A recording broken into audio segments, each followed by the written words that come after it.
their starter earlier this week over rookies Dillon Gabriel and Shedeur Sanders. Those two have both dealt with injuries in camp. And moments ago, head coach Kevin Stefanski gave us an update on their plan for the final preseason game on Saturday. Joe will start the game, Dillon will play second, Shedeur will play third. We want those guys to go out there and get us in the correct plays, run the offense, spread the ball around, all those things. But nothing out of the ordinary, nothing that we don't ask them to do out here on the practice field. Whenever it's time for me to get out there and play, I'm going to play. Whenever it's time for the lights to come on, I'm going to do my thing. I'm not concerned about when it is. I'm not concerned about, how many reps I'm getting at this point. Is what it is, because I know when the lights come on, when everything go on, when the pressure's on, you know who I am. And I'm always be that way. Let's welcome in Coach Herm Edwards. And Herm, what do you think about those comments from Shedeur Sanders? Well, that surprised me. I've known him since he was a little guy, since a little kid. I was coaching the Under Armour game, and Dion was one of the assistant coaches.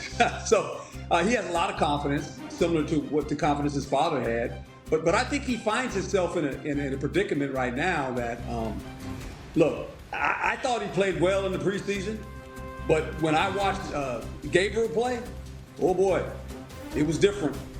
Dillon Gabriel was very good in the pocket. He ran the offense. I mean, he got the ball out of his hand. He was accurate, made some tough throws. This is why they drafted him. I can see why they drafted him, but I thought he really played well in the preseason.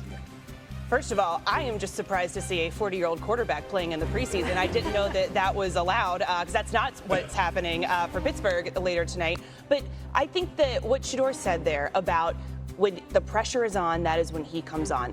Lucky for him, this is a lot of pressure. Yes, it is just a preseason game. No, he's not competing for the starting job, but there's still a competition going, and that's for that number 2 guy. Who's going to get the reps behind Joe Flacco in practice? That is so incredibly important. Who is going to be the guy that is just a play away? And I saw when I was in Pittsburgh a couple years ago and Mitch Trubisky started and Kenny Pickett was right there. Kenny didn't have any kind of chemistry with the first team offense because he hadn't been getting those reps. Now, I think that it's a similar situation that you want to make sure these guys are getting chemistry with everyone so that when they are thrown in, it's a more seamless transition. I like Shedeur. I think that he has a higher ceiling and Gabriel has a higher floor, but that's what the preseason's for. Let's figure it out.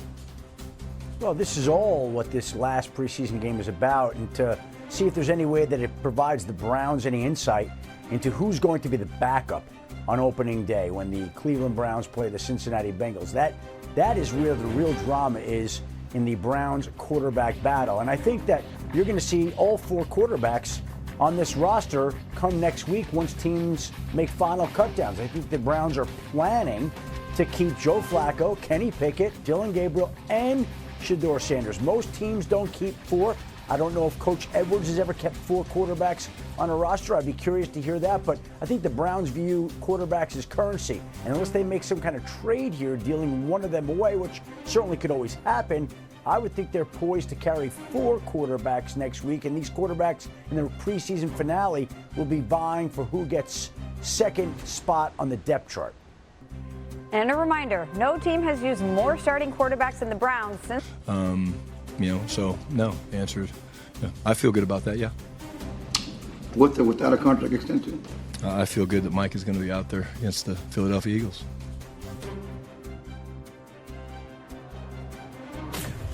Welcome to the Thursday edition of NFL Live alongside Brooke Pryor. Herm Edwards is going to join us in a second. Adam Schefter is with us now. I'm Michelle Smallman.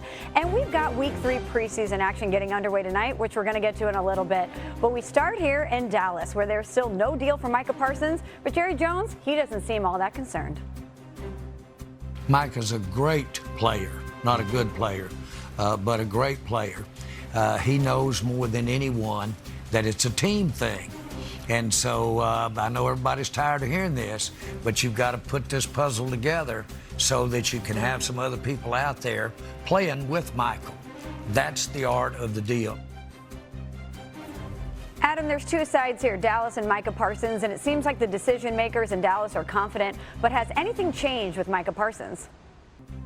Nothing has changed. And again, you can't work out a deal unless you're actually discussing a deal. And the Cowboys and Micah have not discussed a deal since late March, early April. We'll see if they can find a way to get together. And look, the start of the season, always brings little last-minute events that you might not expect. And that, I think, is the one hat that the Cowboys can hang their hat on, some reason for optimism that just like CeeDee Lamb came together late last year, just like Dak Prescott came together on the day the season opened last year, maybe there's a way the same can happen for Micah Parsons. But it certainly doesn't feel that way, and it feels a lot different than last year, and Micah feels different than CeeDee Lamb and Dak Prescott. But we'll see if anything happens. I heard Brian Schottenheimer say he believes that Micah will play. I think there are two factors to keep in mind. Number one, Micah Parsons still hasn't practiced this summer due to the tightness in his back.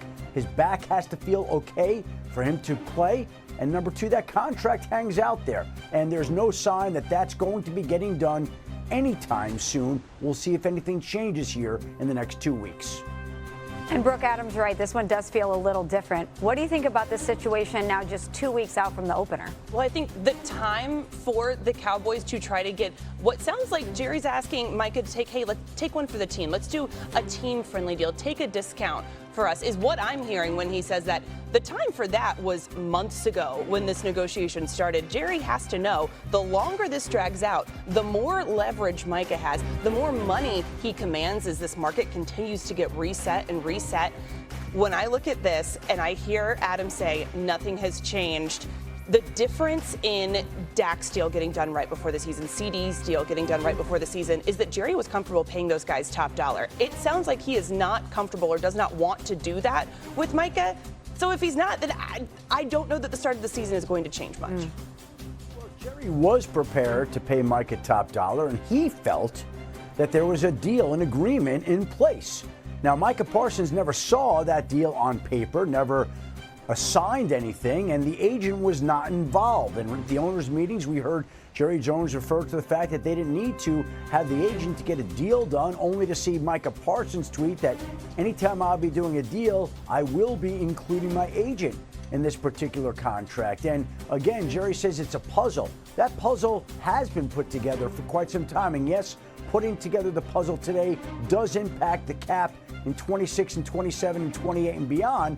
But everybody knows what the math would look like on a Micah Parsons deal. He's going to be the highest paid non-quarterback in NFL history. It's not difficult to figure out. Either you do it or you don't. And not only are they not doing it, but they haven't even talked about doing it in months.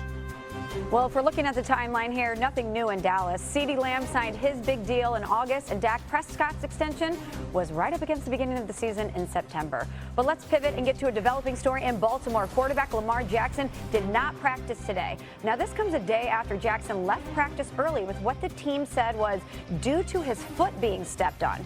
Here's his head coach, John Harbaugh, moments ago. Yeah, he got his foot